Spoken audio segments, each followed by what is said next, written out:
প্রথম আঘাতে নিহত সর্বোচ্চ নেতাসহ গুরুত্বপূর্ণ সামরিক ব্যক্তিবর্গ, হরমুজ বন্ধ, আকাশে ক্ষেপণাস্ত্র, নয়া ড্রোন, মধ্যপ্রাচ্যে হামলা, সব মিলিয়ে ইরান আমেরিকা ইসরায়েল সংঘাত রূপ নিয়েছে পূর্ণাঙ্গ যুদ্ধে।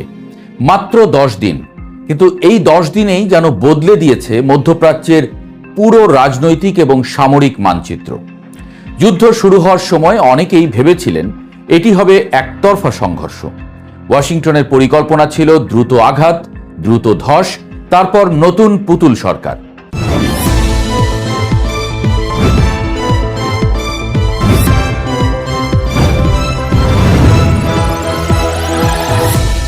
মার্কিন প্রেসিডেন্ট ডোনাল্ড ট্রাম্প বেশ আত্মবিশ্বাসী ছিলেন যে শক্তিশালী বিমান হামলা এবং প্রযুক্তিগত আধিপত্যের সামনে ইরান বেশি দিন টিকতে পারবে না। কিন্তু বাস্তবতা ভিন্ন গল্প বলছে। 48 বছর ধরে আন্তর্জাতিক নিষেধাজ্ঞা, অর্থনৈতিক চাপ, গোপন হামলা, সবকিছুর মধ্য দিয়ে যে রাষ্ট্র নিজেকে টিকিয়ে রেখেছে, সেই ইরান এত সহজে ভেঙে পড়বে না, এটাই এখন পরিষ্কার হয়ে উঠছে। যুদ্ধের মাত্র 10 দিনেই মধ্যপ্রাচ্যের আকাশ ভরে গেছে ক্ষেপণাস্ত্রে, তেলের দাম ছুঁয়েছে বিপজ্জনক সীমা, আর বিশ্ব রাজনীতি দাঁড়িয়ে গেছে এক অজানা মোড়ে। চলুন দেখে নেওয়া যাক যুদ্ধের এই 10 দিনে কি কি ঘটেছে। সবকিছু শুরু হয় 28 ফেব্রুয়ারি। তখনও ইরান আর আমেরিকা আলোচনার টেবিলে ছিল। এর মধ্যেই গভীর রাতে যুক্তরাষ্ট্র এবং ইসরায়েল যৌথভাবে শুরু করে সামরিক অভিযান অপারেশন এপিক ফিউরি। মাত্র প্রথম 12 ঘন্টাতেই ইরানের প্রায় 900 সামরিক এবং কৌশলগত স্থাপনায় বিমান হামলা চালানো হয়। লক্ষ্য ছিল পারমাণবিক স্থাপনা, ক্ষেপণাস্ত্র ঘাঁটি, রাডার সিস্টেম এবং কমান্ড সেন্টার। এই হামলার সবচেয়ে নাটকীয় ঘটনা ঘটে তেহরানে। একটি শক্তিশালী বাংকার বিধ্বংসী বোমা আঘাত হানে ইরানের সর্বোচ্চ নেতা আয়াতুল্লাহ আলী খামেনির প্রধান কার্যালয়। কয়েক ঘন্টার মধ্যেই খবর আসে খামেনি নিহত, সাথে তার পুরো পরিবারও। এই খবর ছড়িয়ে পড়তেই বিশ্ব রাজনীতিতে ভূমিকম্প শুরু হয়ে যায়, কারণ 1989 সাল থেকে ইরানের ক্ষমতার কেন্দ্রে ছিলেন তিনি। তার মৃত্যু শুধু একজন নেতার মৃত্যু নয়, বরং পুরো রাজনৈতিক কাঠামোর উপরেই আঘাত। সাথে সাথে ইরানের পাল্টা আঘাতে ক্ষেপণাস্ত্রে ভরে উঠল আকাশ। অনেকে ভেবেছিলেন খামেনির মৃত্যুর পর ইরান ভেঙে পড়বে, কিন্তু ঘটনা উল্টো। 1 থেকে 3রা মার্চের মধ্যে ইরান একের পর এক পাল্টা হামলা শুরু করে। শত শত ব্যালিস্টিক মিসাইল এবং ড্রোন ছোড়া হয় ইসরায়েল এবং মধ্যপ্রাচ্যে থাকা মার্কিন ঘাঁটিগুলোর দিকে। কাতার, বাহরাইন, কুয়েত, ইরাক সব জায়গাতেই সতর্ক সাইরেন বেজে ওঠে। কাতারের রাজধানী দোহায় রাত 3টার দিকে বিস্ফোরণের শব্দ শোনা যায়। প্রতিরক্ষা বাহিনী একাধিক ক্ষেপণাস্ত্র আকাশেই ধ্বংস করে। সৌদি আরবের সাইবা তেলক্ষেত্রের দিকে আসা একটি ড্রোন মাঝ আকাশে ধ্বংস করে দেশটির বিমান বাহিনী। বাহরাইনের সাইরেন বাজিয়ে জনগণকে নিরাপদ স্থানে যাওয়ার নির্দেশ দেওয়া হয়। অর্থাৎ যুদ্ধ আর শুধু ইরান এবং ইসরায়েলের মধ্যে সীমাবদ্ধ নেই, পুরো উপসাগরীয় অঞ্চল এতে জড়িয়ে পড়েছে। যুদ্ধের 3য় দিনেই ইরান নেয় সবচেয়ে গুরুত্বপূর্ণ কৌশলগত সিদ্ধান্ত।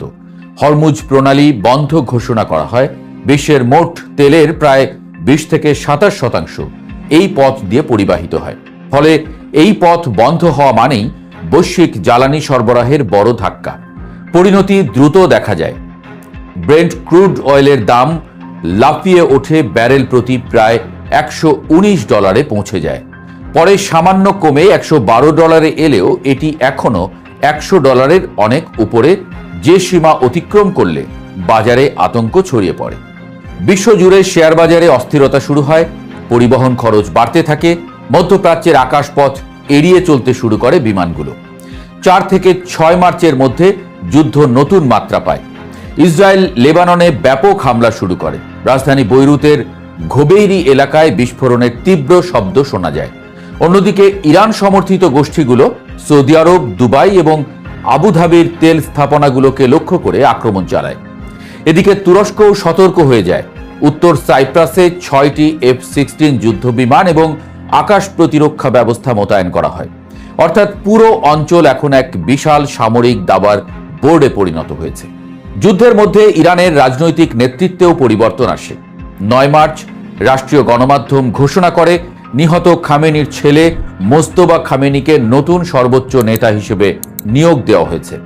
প্রেসিডেন্ট মাসুদ পেজেশকিয়ান সহ বেশ কয়েকজন শীর্ষ নেতা এই সিদ্ধান্তকে সমর্থন করেন, কিন্তু যুক্তরাষ্ট্র এই নেতৃত্বকে অগ্রহণযোগ্য বলে ঘোষণা করে।